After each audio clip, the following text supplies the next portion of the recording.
emergencia. Vamos a esta hora con otra entrevista porque según los datos de un ranking preparado por la agencia VS Santiago se encuentra cerca de las ciudades con los turnos de trabajo más extensos en el mundo. Las ciudades europeas son las que lideran el listado de las urbes donde menos horas se trabaja. Para conocer más sobre este ranking nos acompaña Isaías Charrón, director ejecutivo de Smart Coach. ¿Cómo está, Isaías? Muy bienvenido. Bueno, ahí veíamos que en las ciudades europeas se trabaja menos y hay mayor productividad. Me interesaría que nos dieras el detalle, en qué ciudades, cuántas horas se trabaja, cuántas vacaciones hay.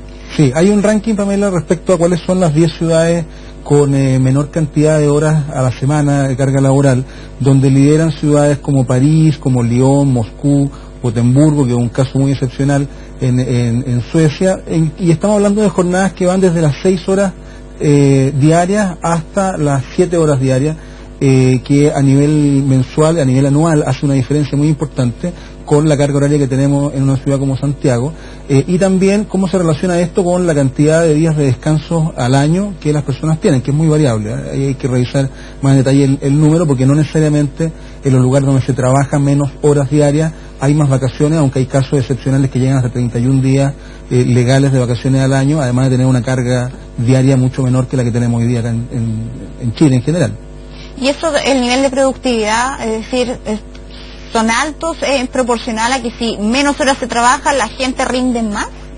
En las ciudades donde esto ha funcionado de buena manera es el dato que se ha levantado, es decir, las personas en jornadas de 6 horas y media diarias logran igual o incluso mayor productividad que en jornadas más extensas como las que tenemos acá. Sin embargo, hay un factor cultural que es muy importante en términos de cuál es la cultura del trabajo, cuál es culturalmente el compromiso que tienen las personas a cumplir los objetivos laborales que se han propuesto, y con ello una revisión que hay que hacer más desmenuzadamente de cómo opera, por ejemplo, en culturas latinas, donde es muy distinto el tema del cumplimiento de horario o el cumplimiento de ciertos objetivos laborales. Sí, Isaías, mira que está abriendo el estudio. Bueno, en París generalmente se trabajan 6 horas diarias y hay 29 días de vacaciones. En Moscú, además, se trabaja de las 9 de la tarde a las 16 horas y el ejemplo que das tú, 31 días de vacaciones. Bueno, en Santiago, ¿cómo estamos? Bueno, tenemos jornadas que muchas veces superan las 8 horas legales dependiendo del rubro y el área donde las personas se desempeñan, pero además tenemos otras condiciones que hay que revisar, porque, por ejemplo, por distribución de una ciudad como Santiago, los tiempos de traslado son muy largos también. Entonces, también hay un asunto de diseño urbano, donde cuán cerca o no queda el trabajo de los espacios de esparcimiento del hogar, y por lo tanto cuánto tiempo efectivo uno tiene luego de la jornada de trabajo o antes de la jornada de trabajo, dependiendo cómo se distribuye esta, para poder compartir en familia, con los amigos, o tener espacio de recreación al aire libre, por ejemplo. Entonces, ¿cómo conversa esto en términos de calidad del trabajo y calidad de vida? Es una discusión que hoy día es muy interesante tener, sobre todo en el marco de una reforma laboral, donde al parecer este tema no ha estado del todo puesto sobre la mesa en términos de cómo se compatibiliza una jornada laboral probablemente más flexible o acortada con estándares de productividad que ayuden a las organizaciones, a los trabajadores y también al país a poder desarrollar los objetivos que tienen por delante. Bueno, hay diferentes áreas en las que es muy difícil trabajar menos horas o trabajar las 8 horas y tener un nivel quizás de calidad de vida mayor. Hablamos del área de la salud, la seguridad, entre otros. Pero los que sí se puede desempeñar una persona durante 8 horas, que finalmente marca su salida y se retira. El nivel de productividad allí, ¿cuál es?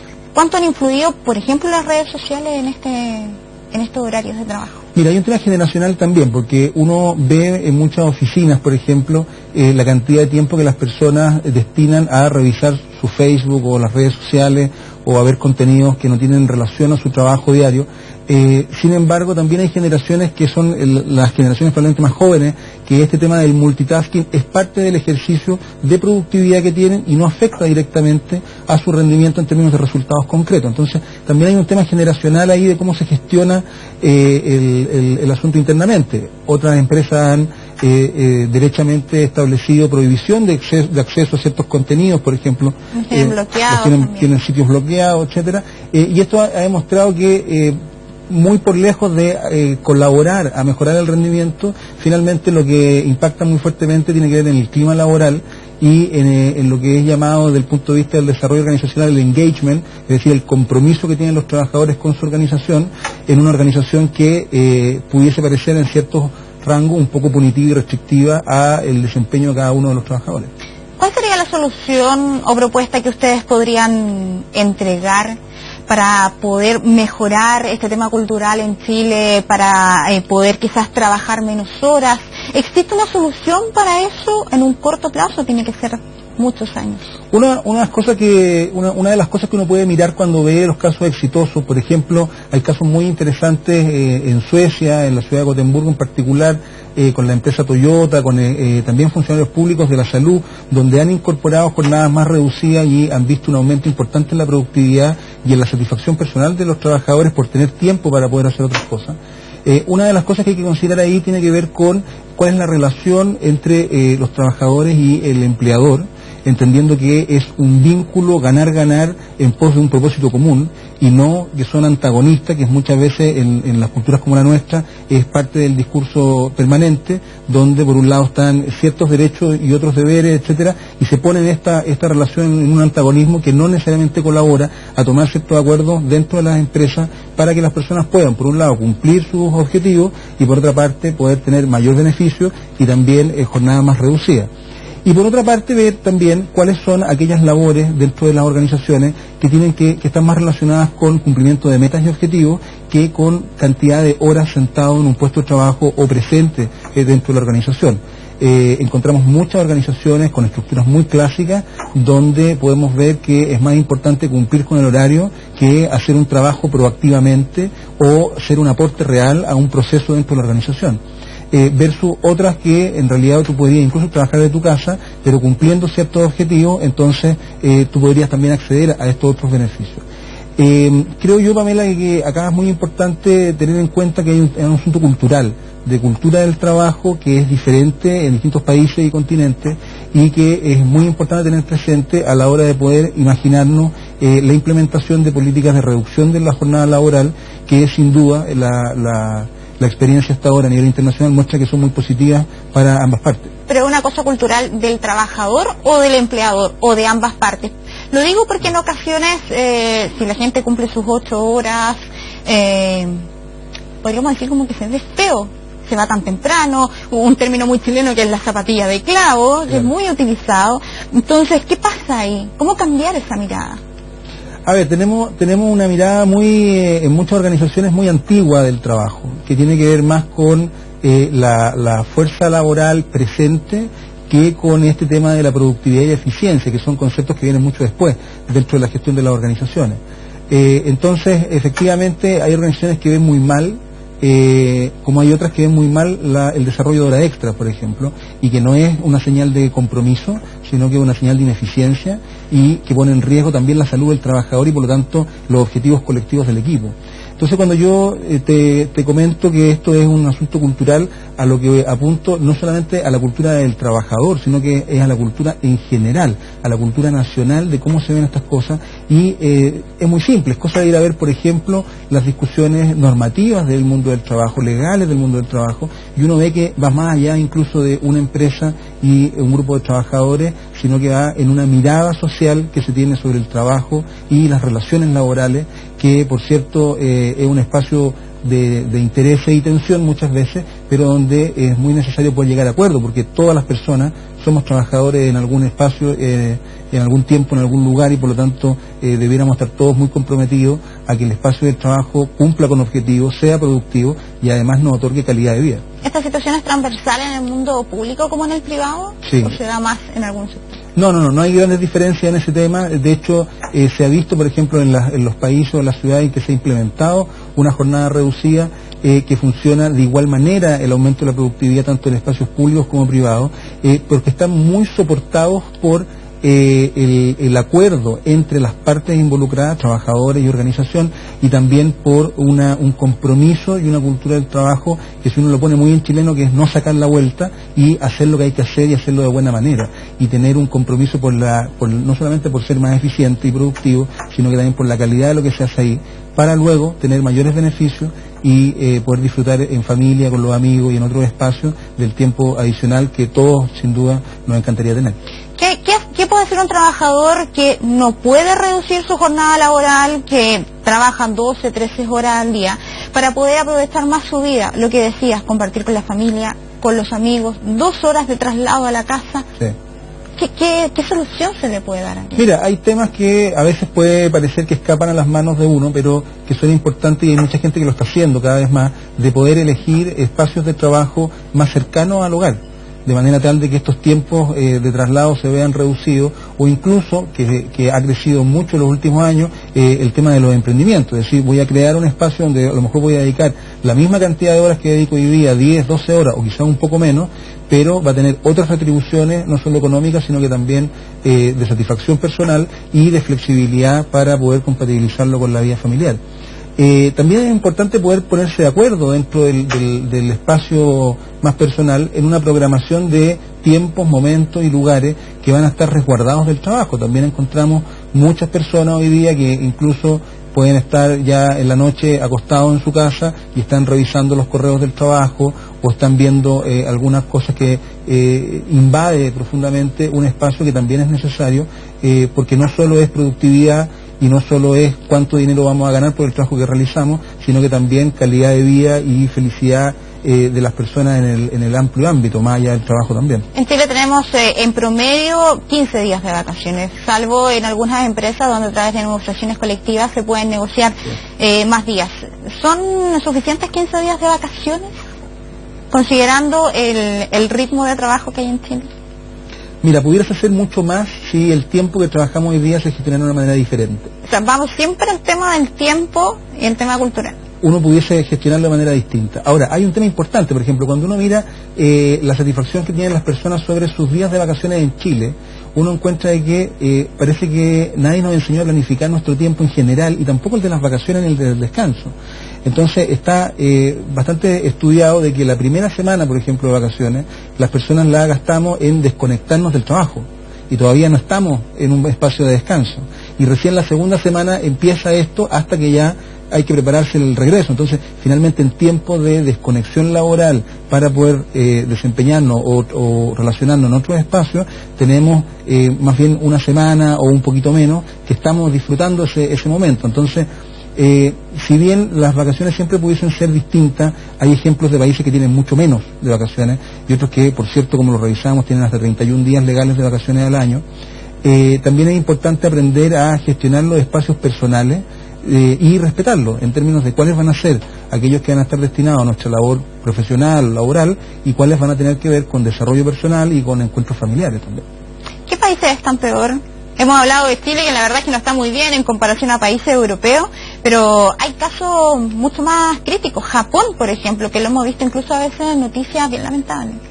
Sí, bueno, encontramos lugares donde la cultura del trabajo ha llevado a que haya una alta eficiencia, una alta productividad, pero también una alta tasa de depresión, unos niveles más elevados del promedio de suicidio, por ejemplo. Entonces uno dice, bueno, es todo productividad, y por eso te comentaba también de que esto tiene que conversar con la satisfacción personal, tiene que conversar con el salario, ¿no? En algunos lugares, por ejemplo, hay una jornada reducida, pero también el salario se ve reducido, o bien tiene beneficios tributarios, entonces aquello que se ve mermado, digamos, por la menor cantidad de horas, por otro lado se ve compensado por menores impuestos. Hay muchos modelos distintos, y hay un dato interesante, porque uno revisa, por ejemplo, las ciudades que tienen más tiempo de vacaciones y jornadas diarias más cortas, como el caso de París, que destaca en la lista con 6 horas diarias, pero cuando uno va a lo que llaman los economistas la paridad de compra, es decir, que con el mismo tiempo de trabajo y los ingresos que se obtienen, una persona, por ejemplo, pueda comprar 1 kilo de arroz, entonces el ranking cambia. Y ahí encontramos dentro de las principales ciudades como Zúrich, ciudades como Nueva York, como Tokio, donde las personas por un tiempo determinado de trabajo más reducido es capaz de tener una mejor calidad de vida en términos de lo material. Entonces esto es una conversión más compleja porque involucra un montón de factores también, no solamente en términos netamente de horario, que es lo que venimos conversando hasta acá, sino que también en cuál va a ser la capacidad adquisitiva de las personas en una jornada laboral reducida y cuál va a ser la satisfacción final de felicidad general, que hoy día es muy interesante porque es un indicador que ha crecido mucho a nivel internacional en términos de no solamente medirlo por el PIB, el ingreso, sino que también medirlo por la satisfacción y la felicidad que tiene la gente. Aquí tenía un ejemplo también que dice que, por ejemplo, mientras en Zurich es necesario trabajar menos de 3 días para comprarse un iPhone 6, que es bastante caro, en Nairobi tienes que dedicar media jornada para conseguir 1 kilo de pan y 2 kilos de arroz. Exacto. Que era como para complementar también lo que estabas diciendo, que son como ejemplos prácticos. Entonces también con cuánto esfuerzo y trabajo tú vas a poder solventar un estándar de vida que te permite también ciertos mínimos o ciertas comodidades que tú esperas y ciertas gratificaciones que uno espera del trabajo. Entonces no es solo cuántas horas menos versus productividad, también es qué es lo que tú puedes hacer con las horas de trabajo que estás dedicando hoy día, en términos de tu capacidad de adquisición y también en términos de la capacidad de espacio para el desarrollo. Volviendo al tema de Chile, quizá hay un punto que no consideré porque estábamos viendo en el estudio que hablamos básicamente de Santiago o de las grandes ciudades. ¿Qué pasa en otras regiones del país? Más al sur quizás, donde dicen que el único que corre es el viento. La verdad es que la gente no se apura, es una cosa cultural. ¿Qué pasa allí? ¿Qué pasa en el sur? Bueno, y después, ¿qué pasa en el norte? Sí, todavía hay muchas ciudades del país donde encontramos de que el comercio cierra a la hora de almuerzo y abre 3 o 4 de la tarde y luego continúa hasta bastante tarde, en algunas ciudades hasta las 10 de la noche, etcétera, pero donde efectivamente el ritmo de trabajo es distinto y probablemente la conexión en términos de comunidad, de familia, de espacios también naturales es muy diferente a la que se da en las grandes ciudades y por lo tanto uno ve, por ejemplo, que las ciudades donde la gente dice sentirse más feliz al vivir ahí no están en las grandes ciudades ni en las grandes capitales, sino más bien en otros espacios donde combinan de mucho mejor manera, por ejemplo, las distancias. Santiago es una ciudad donde moverse de un punto a otro puede tomar 1 o 2 horas con cierta facilidad y además donde no toda la gente puede trabajar en la comuna donde vive, por ejemplo, y eso en las ciudades y en provincias no es tan así. Las distancias son más cortas, la capacidad de generar vínculos con el entorno son mucho mayores. El tema de las redes de apoyo y las comunidades está muy demostrado que impacta directamente en la felicidad de la gente, lo hace que se enferme menos, que se recupere más pronto cuando ha tenido algún conflicto de cualquier índole, y por lo tanto también impacta en la calidad del trabajo en términos de satisfacción. Entonces son paradigmas distintos. Probablemente en las grandes capitales estamos corriendo detrás de la productividad y los números, y todavía hay muchas ciudades del país donde hay otras cosas que culturalmente pesan más, como algunos tiempos de descanso o la siesta, donde en muchas ciudades todavía se respeta de manera sagrada y el comercio cierra. ¿Es en el sector norte, por ejemplo, Antofagasta, donde es una zona minera, también aplica lo mismo que en la zona sur? A ver, hay variaciones por región, pero en el norte también uno encuentra lugares como la Cuarta Región, donde también en muchas ciudades, Ovalle, etcétera, todavía uno puede encontrar esto del break de mediodía para la siesta de la gente. En la zona minera además hay una variación, porque una población muy importante de la gente que vive ahí, una población flotante que va nada más a trabajar la minería y una vez que tiene sus días libres vuelven a otras regiones. Entonces lo que uno ve ahí más bien es gente de paso, ¿no?, que va a producir, muchas de ellas a ahorrar, y luego vuelven a sus ciudades a tener la vida familiar o otros espacios de esparcimiento. Entonces hay variaciones, por cierto, en términos de cuáles son los rubros productivos de cada ciudad, cuál es la cultura local. Por lo tanto, cuando evaluamos esto de las jornadas laborales, entonces hay que revisarlo en términos de la cultura donde se va a implementar, de la organización donde se va a invitar a tener un modelo distinto, y a los acuerdos y vínculos que se pueden generar entre empleados y empleadores para poder tener una relación donde todos ganen. Bien, Isaías Tarón, muchas gracias por acompañarnos esta tarde. Muchas gracias, Pamela, un gusto.